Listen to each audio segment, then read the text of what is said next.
En Propuesta Semanal, nuestro invitado estelar de esta semana, el ingeniero César Fernández Florencio. Él es muy conocido por ustedes, él fue el coordinador de aquel programa fabuloso República Dominicana 2030, es parte del equipo político, de la dirección política de la Fuerza del Pueblo y también secretario de propaganda. Muy buenos días, César, un placer y un honor tenerte en el programa. Bueno, muchísimas gracias, Ramón, por recibirnos en esta ya acostumbrada propuesta semanal. Ana Patricia, un saludo afectuoso para ti también. Gracias, César. Hola, bienvenido, buenos días. Gracias a todos los televidentes que hoy estamos irrumpiendo en su casa en cuarentena. Hey, y mira, aprovechando el Día de las Madres, yo lo tengo que decir, César es hijo de una dominicana muy conocida, la periodista Magda Florencio, que si está viendo el programa le doy un abrazo y un beso virtual a doña Magda, que nos hizo disfrutar tanto en sus programas de televisión. Claro que sí. César. Una fiel seguidora y admiradora suya. Gracias. César, ¿cómo guiarnos en este mar de encuestas en que Leonel aparece en tercer lugar, en las últimas lo vemos en un segundo lugar, yo creo que está en segundo lugar, pero ahí vino esa declaración de la candidata vicepresidencial de que él está en 8% y de que él va a apoyar al candidato oficialista en una segunda vuelta? Explícame eso, César. Lo primero es que hemos visto muchas encuestas y tenemos que partir siempre de lo racional y de lo lógico. Solo hay que recordar que el 6 de octubre del año 2019, el doctor Leonel Fernández, él solo, obtuvo prácticamente 1 millón de votos. Cuando tú miras el escenario electoral de cara a las presidenciales el 5 de julio, donde participarán unos 4 millones y tantos, votarán. El padrón son 7 millones y pico, pero con la abstención votarán unos 4 millones de dominicanos, es decir, que han dicho que tienen interés en votar. Si a esos 4 millones que votarán le quitan los votos nulos los votos eliminados, estaríamos hablando que 1 millón de votos te representa un 25%. Es decir, que el presidente Leonel Fernández, cuando sale del PLD, sale con un piso de un 25%. Y ese 25%, tú dirás, bueno, pero no todo el mundo se fue del PLD. Es cierto, no todo el mundo se fue del PLD, pero recordemos que algo que inclusive en tu programa lo hablamos bastante, en el telematutino, dijimos que el 60% de los 2 millones de votos o de firmas que tenía el presidente eran del PLD y el 40% eran del sector externo. Lo que quiere decir que Leonel tiene mucha acogida en gente que no militan ni son afiliados a ningún partido político. Entonces, si partimos de ahí, de un 25% de base o de piso que tenía el presidente Fernández, y ahora en todas las encuestas, inclusive esas que le dan bajito en intención de voto, lo ponderan como el que mejor ha hecho propuestas y se ha manejado en la crisis, automáticamente eso te da 5 o 6 puntos, que es lo que reflejan las encuestas más responsables del país. Y por eso lo colocan en un sólido segundo lugar con un 30%. Es un análisis simple. Con respecto a lo que dijo la señora doña Margarita Cedeño de Fernández, recordemos que en uno de las participaciones en programas de radio recientes del presidente Fernández se le hizo esa pregunta, que si él volvería al PLD, y su respuesta fue muy contundente y muy clara. Él dijo, yo tengo mi proyecto que se llama Fuerza del Pueblo. Bienvenidos todos aquellos que quieran estar conmigo, pero en la Fuerza del Pueblo. Entonces, Leonel Fernández aceptaría que las personas del PLD que quieran se adhieran a ese proyecto, incluyendo una posible quizás alianza con, no sé, alguna propuesta con Gonzalo Castillo. Vamos a poner un escenario hipotético. Mira, en esta semana que culmina e inicia hoy, domingo, hemos visto más de 10.000 ex compañeros del PLD que se han juramentado en la Fuerza del Pueblo. Solo por citarte el C5 de Santiago, que es un bloque, el viejo partido tiene, donde hay circunscripciones, lo divide en bloques. Ese bloque tenía 17 comités intermedios. De esos 17 comités intermedios, 11 en pleno pasaron a apoyar al presidente Fernández y la Fuerza del Pueblo y se juramentaron. Pero el martes vimos otro grupo importante, el miércoles ex-PRDistas, el jueves ex-PRDmistas. Es decir, hay un éxodo y por supuesto que bienvenidos todos a la Fuerza del Pueblo. Cuando el presidente en una entrevista que le hicieron o en una locución que tenía en un lugar, dijo que lo que se rompió en octubre se reunirá en julio, es muy sencillo.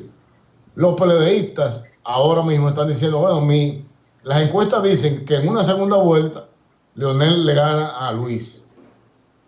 Entonces, si Leonel le gana a Luis en una segunda vuelta y Luis a mí como PLDista no me garantiza mantener mi empleo y Leonel sí me lo garantiza, claro, que de sus labios lo ha dicho reiteradas veces, entonces, ¿qué están haciendo los PLDistas? Desde ahora están cuadrados para votar por Leonel en la primera vuelta, para garantizar que sea totalmente rotundo y quién sabe, hasta quedar en un primer lugar, aunque no obteniendo el 50+1, pero podría Leonel quedar perfectamente en primer lugar el 5 de julio. Es decir, que la alianza va a ser con las bases del partido, no con el viejo partido. No, porque ¿quién fue que hizo la trampa el 6 de octubre? Fue la cúpula del Palacio, no la base del viejo partido. O sea, no fue la base del partido. Yo le digo a los compañeros del PLD que el 80% de ellos que tienen su empleo hoy, gracias a Dios primero y luego gracias a Leonel Fernández, que es el que ha mantenido el PLD en el poder, y de eso no hay ningún tipo de duda, y el que lo va a sacar del poder se llama Danilo Medina, eso ellos tienen que tenerlo claro, que abran su gaveta donde está el nombramiento y verán que el nombramiento de ellos, de más del 80% de los PLDistas, dice que fue realizado por Leonel Fernández. Entonces Leonel te nombró, Leonel no te va a quitar. Leonel te garantiza la comida, la estabilidad, no solamente de los empleados públicos, porque no podemos pensar solo en ese sector, pero en esta grave crisis que tenemos una crisis de salud, tenemos una crisis económica que se avecina, no ha llegado, pero ya está al doblar de la esquina. Tenemos una crisis de seguridad alimentaria, que también que va a llegar. Entonces, el experto, la mano segura, son las manos demostrado por mucho. César, el hecho de que la cúpula del PLD en este momento esté callada, que el presidente Danilo Medina haya hecho pocas o nulas alocuciones, ¿no te da a entender también que hay un mensaje de trasfondo dentro de todo esto? O sea, el partido se siente, el PLD se siente que definitivamente ha perdido un espacio importante en medio de esta pandemia. Espacio que de una forma u otra pues ha sido beneficioso para el doctor Leonel Fernández. Por supuesto, mire, lo que está pasando en el PLD es preocupante, aunque con el nivel de, vamos a decir, de marrulla que ellos se acostumbran a manejarse, a mí me preocupan algunas cosas. Y a veces los silencios son preocupantes también, claro. Fíjate que tú no ves a ninguno de los miembros importantes del comité político andando con el candidato del partido. No he visto ni siquiera a quien su jefe de campaña desapareció, que era Rubén Bichara. No existe. De hecho, le pusieron de acompañamiento al licenciado Francisco Javier y tampoco lo he visto en una sola actividad con el candidato. Porque tenemos distanciamiento social, pero su jefe de campaña debe estar, supongo yo. Pero ninguno de ellos está. Además, César, ellos no están yendo a programas. Ni siquiera a los programas favorables ellos están yendo. Es que el manejo de la crisis ha sido muy torpe. Por ejemplo, tú tienes presidentes como el presidente Donald Trump, que es el que tiene peores relaciones con la prensa. Eso es indudable, de los presidentes del mundo. Y en los momentos más álgidos de la crisis sanitaria, Donald Trump hablaba 2 veces al día con la prensa. O sea, hablar con la prensa es hablar con el pueblo, es dar la cara. Sin embargo, en nuestro país, nuestro presidente no lo hace. Tenemos al licenciado Gustavo Montalvo, por el cual yo no voté. Yo voté por Danilo. A mí quien me representa es Danilo, no Montalvo. A mí no me representa el ministro de Salud Pública. A mí no me representa el de Obras Públicas. A mí me representa el presidente de la República. Entonces yo no lo escucho. Yo siento, bueno, pero este hombre nos ha abandonado. Entonces, pidiendo exenciones del plazo del estado de excepción, una tras otra, sin presentar un plan. No tienen la capacidad ni siquiera de presentar un plan. Escuché en esta semana, por cierto, en Telesistema, al ministro de Planificación, Economía y Desarrollo, al joven profesional muy correcto, Juan Ariel Jiménez, pero hablando falsedades, o sea, vendiéndole sueños al pueblo.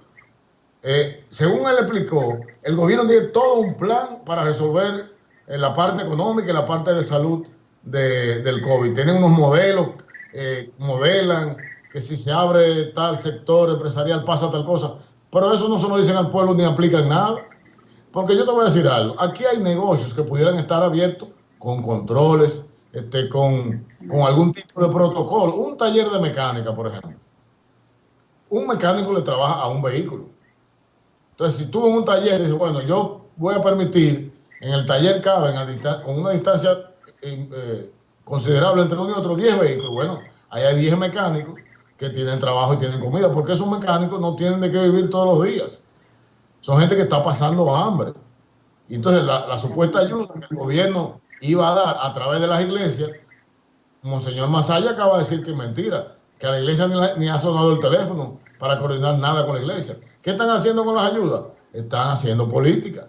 Ahí están las quejas de los candidatos que simpatizaban por el doctor Fernández y otros candidatos que se han quejado. Bueno, pero aquí en mi provincia viene ayuda y a mí no me dan nada, solo se lo dan a uno.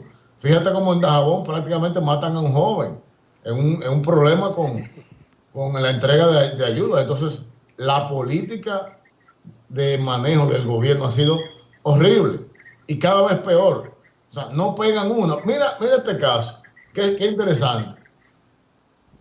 Hay un sinnúmero de dominicanos varados en todas partes del mundo, principalmente en Nueva York. Te ponen en una lista de espera y te traen de Nueva York a Santo Domingo. Cuando tú llegas, te mandan a un sitio desconocido en cuarentena. Pero señor, póngame a pagar una prueba rápida, que son $25. La gente está pagando casi $400 por ese ticket de su dinero. Estoy seguro que usted le dice, mire, usted va a pagar $25 más, que es lo que cuesta la prueba rápida. Le hacemos la prueba rápida. Si usted da positivo, entonces sí lo mandamos a un lugar para cuarentena. Si usted da negativo, váyase a cuarentena a su casa. Pero váyase a cuarentena, pero a su casa. Usted tiene 3 meses probablemente en casa de un familiar o de un amigo en Estados Unidos o en cualquier parte del mundo. Ahora tiene que venir a una villa olímpica a hacer mal cuidado, o lo mandan a Salcedo, a otro establecimiento. Entonces, por Dios, no pensamos en los dominicanos. O sea, esas son cosas que el gobierno fácil de resolver, pero tampoco. En lo sencillo también se equivocan y se manejan de manera torpe. Pero César, uno de lo que más ha aclamado el doctor Leonel Fernández y Luis Abinader y los especialistas en el área es el tema de las pruebas masivas. Todavía estamos a cuentagota ahí, 700 un día, 1000 y pico otro día. Cuando hicieron 2000, cuando hicieron 2000, 2 días, 2024 y 2048, ahí se dispararon los casos. Siempre por cada 100 pruebas hay 25 casos positivos. Y hay quien dice que lo que se quiere es darle larga a este problema, largas para que no haya elecciones el 5 de julio y ellos seguir ahí después del 16 de agosto con planes de emergencia que le permiten manejar recursos ahí que sin ningún tipo de control. Totalmente de acuerdo. Fíjate que los niveles de irresponsabilidad del gobierno llegan a tal punto que la primera partida de mascarillas ellos permiten la compra del gobierno y mandan 3 avioncitos, que son aviones privados del candidato del gobierno, a buscar esa mascarilla por un costo de casi $2 millones.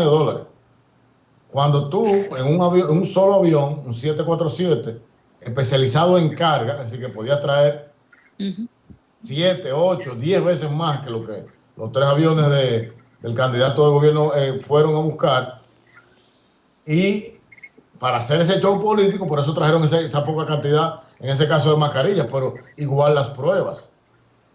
El tema de las pruebas es un asunto del gobierno. Usted tiene que hacer así y comprar, no regalarle a una empresa como hicieron los 1.500 millones en insumos, sino de Estado. Esto es un asunto de Estado. ¿Quién tiene las pruebas?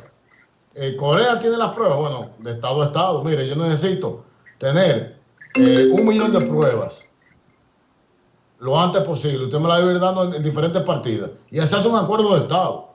Y se transparente el acuerdo. Mire, eso va a costar tanto. Y el Estado lo va a comprar. No tiene que ser una empresa. Para eso es el estado de excepción. El estado de excepción es para que el presidente tenga la capacidad de tomar decisiones. Y ahí está el Congreso. Miren, señores, esto se le va a comprar al Estado de Corea o a la empresa tal a través del Estado, porque esto es un asunto de salud pública y del Estado. Y traer las pruebas. Pero todavía están vendiéndonos sueños. Todavía decía el ministro de Economía, no, que tantas pruebas. Mentira. Aquí hay que hacer no menos de 10.000 pruebas. Nosotros en la Fuerza del Pueblo, cuando aquí habían 200 y pico de casos infectados, hicimos un análisis, estamos hablando de hace más de un mes, hicimos una probabilidad estadística y ese día debieron haber 4.000. Y ya fíjense cómo el tiempo nos dio la razón. Y es como tú dices, Ana Patricia, todavía hoy no sabemos ni siquiera qué tenemos. Y Leonel se ha cansado, lo ha dicho y lo dice y vuelve y lo dice, y el gobierno sigue jugando. Lo peor es que en el caso de las elecciones, Ramón, no se le va a dar esa oportunidad, porque todos los partidos de oposición estamos de acuerdo en que haya elecciones en el formato que sea. El 5 de julio sin cambio de fecha, ¿verdad? Sin cambio de fecha. Lo que estamos ahora luchando es con el tema del voto en el exterior, porque también ellos están jugando a que no se vote en el exterior, sabiendo perfectamente que el PLD ha perdido todas las elecciones pasadas en el exterior, sobre todo en la ciudad de Nueva York, que es una de las áreas donde más votación existe. Entonces están jugando a que el Departamento de Estado dijo, eso es mentira. El Departamento de Estado dijo, pueden hacer las votaciones con este protocolo. Si cumplen este protocolo no hay ningún problema. Entonces estamos hablando de que el voto en el exterior significa el valor de una provincia, está casi un 10% de la votación. Y también, en adición a que debemos permitir que los dominicanos y dominicanas elijan y sean elegidos, porque hay muchos de ellos, hay unos 7 diputados de ultramar, entre otras autoridades. Si eso no ocurre, las elecciones de julio son inconstitucionales, porque usted está prohibiendo uno solo de ellos que eleve una instancia ante el Tribunal Constitucional y anula esas elecciones, porque usted le está coartando el derecho constitucional a ese millón de dominicanos que viven fuera.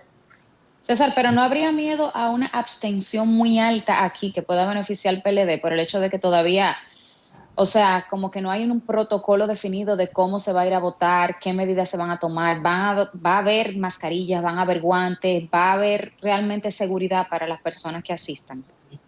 El primer partido... Porque esa parte a mí me preocupa. El primer partido que hizo una propuesta sobre el protocolo para ir a votar, con los cuidados del contagio, fue la Fuerza del Pueblo.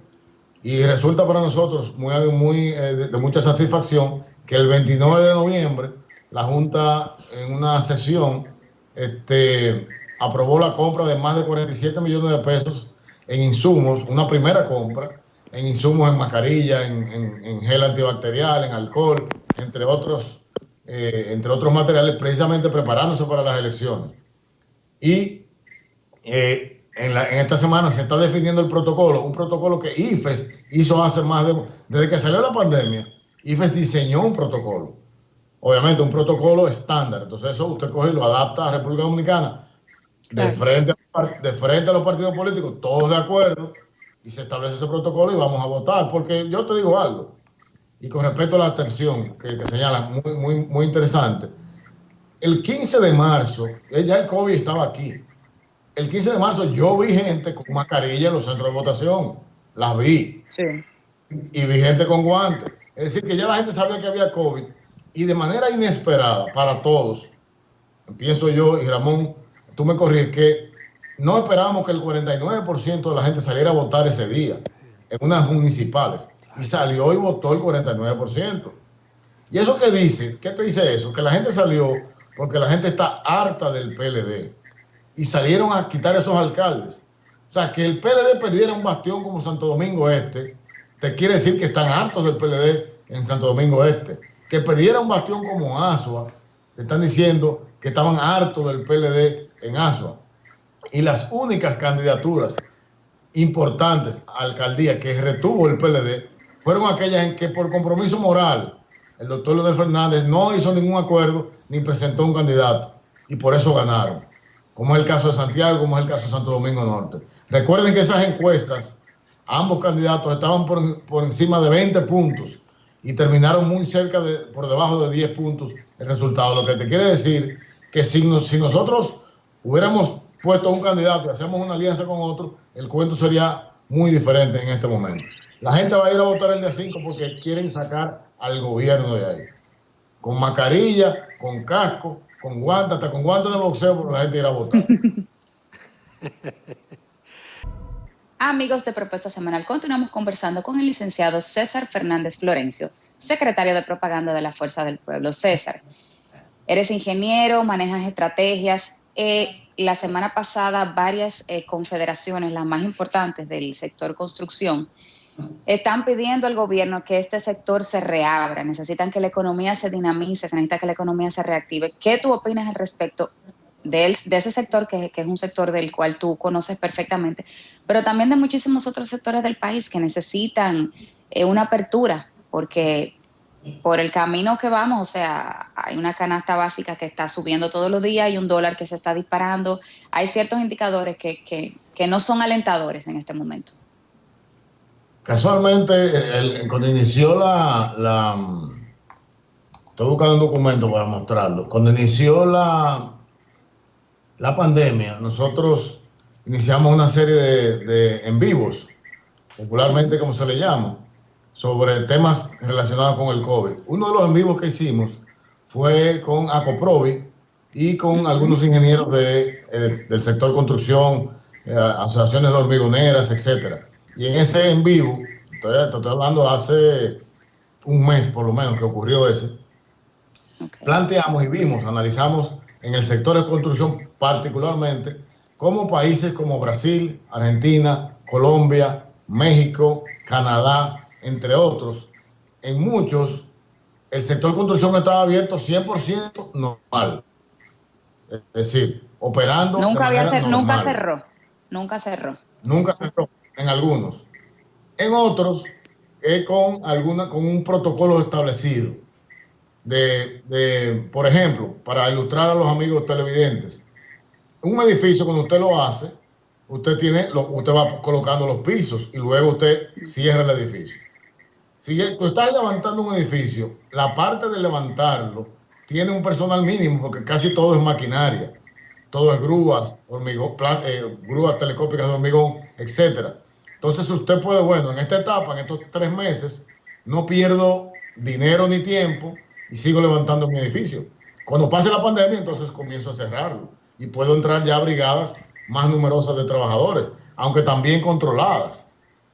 Lo que te quiere decir que ese es un sector, me decía el ingeniero Melchor Alcántara, que él no sabía cuánto estaba perdiendo diario, porque es un sector que tiene intereses, tiene préstamos interinos. Hay gente que compró un apartamento en dólares, que el dólar se le estaba disparando.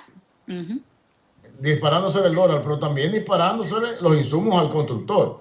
La ingeniera Susi Gatón, que es la presidenta de Acoprovi, ella está haciendo 4 torres. Me dijo, yo al final de esto tengo que evaluar y probablemente solo haga 2 o termine 2, porque no tendré las condiciones para hacer las otras 2. Entonces, esa guía, ese protocolo que ellos solicitaron, se lo entregaron en una carta al presidente de la República y no ha habido respuesta. De verdad, es un sector que hay que atender. Es el dínamo de la economía, tanto la obra pública como la obra privada. Estamos hablando que tiene uno de los sectores que más ha crecido en las últimas décadas es el sector de construcción. Está por encima del 10% del PIB en su aporte a la economía. Entonces, además de la importancia de su aporte, también la sensibilidad a los empresarios que se dedican a esta parte y sobre todo a los obreros que viven de la construcción. Hay que ponerle atención y hay que abrirla paulatinamente. Inclusive la ventaja, César, es que como los obreros haitianos, que eran la mayoría en las construcciones, han partido a Haití. Es un gran momento para que los dominicanos se integren a la construcción. Claro. Pero mi pregunta ahora va con la construcción pública, porque como tú manejaste República Dominicana 2030, que es todo un catálogo de obras a lo largo de todo el país, que tiene un eje transversal que es básicamente el desarrollo. Son obras de desarrollo que van a impactar en diferentes sectores productivos o sectores generadores de divisas. Pero ¿qué ocurre? Que la administración que surge el 16 de agosto, si es el doctor Leonel Fernández, lo que va a encontrar es un país con una economía en ruinas. El tipo de cambio en abril era, voy a buscar el papel también como tú haces, el 30 de abril estaba en 53.95, ya superó el 57, es decir, habla venta, es decir, aquí durante años el tipo de cambio aumentaba 2 puntos y pico por ciento. En un mes y medio Anual. se ha disparado, no, eso era anual, ahora en mes y medio Anual. ha crecido casi 6%, no, en mes y medio se ha depreciado. Entonces mi pregunta es, a la luz de eso, parecería difícil que el gasto en capital, que el gasto en inversión en el gobierno pueda ser realizable por lo menos en la primera etapa de emergencia. Aunque después que la economía vuelva a crecer, sabemos que vendrán las obras importantes de infraestructura. ¿Cuál es el enfoque que tú tienes de esto? Porque sabemos que tú eres una de las principales figuras en el área de obras públicas del equipo del doctor Leonel Fernández. O sea, que excelente pregunta, Ramón. Mira, nosotros, con todo este tema del COVID, el presidente ordenó, obviamente, reorientar el programa de gobierno. Lo primero que hicimos en la parte de infraestructura, todo el equipo del partido, que trabajamos el programa de gobierno que teníamos vigente hasta la fecha, nos reunimos y le dimos una orientación primero al sector salud, en combinación con la Secretaría de Salud de la Fuerza del Pueblo, que dirige el buen amigo el doctor Alvarado. Con ellos y con todo el equipo médico, vimos cuál era la necesidad de reenfocar las obras de infraestructura con tema a esta pandemia, posibles pandemias y a las necesidades reales de la salud. Y ya puedes ver un spot que de hecho está en la planta televisora Telesistema, donde él explica en un spot de 1 minuto, bien rápido, cuál es el plan del sector salud de cara al 2024. Consiste básicamente en reforzar la atención primaria, mejorar obviamente la calidad de vida de los médicos, de los enfermeros, de las enfermeras, de los camilleros, toda esa gente, tecnificarlos y aumentarles los salarios, y luego poder diseñar ciudades de la salud muy parecidas a la que él hizo aquí en Santo Domingo Norte, que yo te diría por ceguera o enanismo político, el único hospital que le falta, que tienen hospitales integrales. Entonces, en el sector salud, la infraestructura del sector salud totalmente transformada y ahí irá. Vamos a los proyectos de desarrollo. Hemos identificado ya un sinnúmero de proyectos, sobre todo en el área de turismo y en el área, y cuando hablamos de turismo no estamos hablando solamente de hoteles, estamos hablando de puertos y aeropuertos que ayudan al turismo y al comercio. Entonces, hay varias alianzas público-privadas que están pendientes de desarrollar, que estarían implementándose en lo inmediato, para que puedan poder generar ingresos a la economía. También... Y estímulos a la economía. Y estímulos a la economía. También algunas carreteras que han estado pendientes por mucho tiempo, que van a generar integración comercial regional, como es la carretera Santiago-Puerto Plata, que pondría a Santiago de Puerto Plata a unos 25 kilómetros. Por eso es una alianza público-privada. Ahí no tendrá que haber erogaciones. Ya sí, para a partir del segundo año, con las expectativas que nuestro equipo económico nos ha dado, podríamos ya retomar las grandes obras que se habló en la primera parte del programa de gobierno, como la extensión del metro, como es el tren Juan Pablo Duarte, entre otras importantes obras, y un conjunto de túneles y elevados que definitivamente hay que hacer en el Gran Santo Domingo para paliar el tema del tránsito. Y en un gobierno del doctor Leonel Fernández, como primera medida a tomar, porque ya tenemos que pensar que a la pandemia, tenemos que acostumbrarnos a esta situación y empezar a vivir y a convivir con esto. ¿Cuáles serían medidas urgentes a tomar? Primero para reactivar la economía, luego para las personas que definitivamente van a quedar sin empleos, la cantidad de empresas que se prevé que en esta situación podrían quebrar si la economía no es reabierta. ¿Cuáles serían esas medidas urgentes, necesarias que hay que tomar ya al momento? Lo primero que yo pienso es que, como dijo el presidente Fernández, esto no es un problema solo de República Dominicana, esto es un problema global. Claro. Lo primero es como cuando usted debe, usted paga o ruega. En este caso debemos rogarle a los organismos internacionales que pospongan los pagos, nuestras obligaciones de deuda por un tiempo. Pero perdón, sin endeudarnos más, supongo, porque ya el país no hay que endeudarse más, no hay que endeudarse más. Okay. Lamentablemente hay que endeudarse más, habrá que endeudarse más. Todos los países se van a endeudar más. Nos endeudaremos, pero para reactivar la economía, no para gastarlo en el enfoque es distinto. Pero tú tienes un presupuesto, por ejemplo, tú tienes el presupuesto de las mismas obras públicas y tienes proyectos que no son necesarios en estos momentos o no son vitales. Tú tienes un plan de asfaltado que lo utilizaron para la política. Asfaltaron, creo que el número de kilómetros que asfaltaron llegó hasta Haití, según los números que ellos dieron. Entonces ese plan, sencillamente haz una reorientación del presupuesto y oriéntalo al impulso y desarrollo de las empresas. La transformación empresarial, tenemos que pensar que vamos a tener 2 años en vivir usando mascarillas, guantes, que va a haber que tener túneles de desinfección en todos los lugares que vayas. Entonces nosotros tenemos una zona franca valiosísima, capacitada.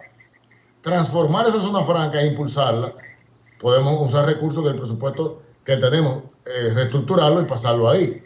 Otras empresas que también pueden exportar. Hay muchos productos que tendremos con suficiente cantidad que podremos esos productos también exportarlos a otros países que los van a necesitar. Generar recursos, generar divisas y apoyar al empresariado que existe, a todo, al grande, al pequeño y al mediano.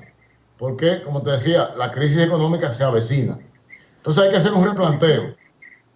Y ese ya con más detalles, una vez estemos en el periodo de transición, ya el presidente anunciará claramente cuáles son esas medidas económicas y será transparente y será como él siempre lo ha sido, que será consultado con todos los sectores para no sacar un as bajo la manga y estar inventando. Estamos en las manos más seguras, como le dije al principio, de Leonel Fernández, y así empezaremos el 17 de agosto llenos de optimismo, llenos de esperanza, y trabajaremos todos, la fuerza del pueblo, los aliados, los no aliados y todos los dominicanos para que este país se restablezca lo antes posible y volvamos a la normalidad de poder disfrutar con nuestra familia en cualquier lugar del país y también del mundo.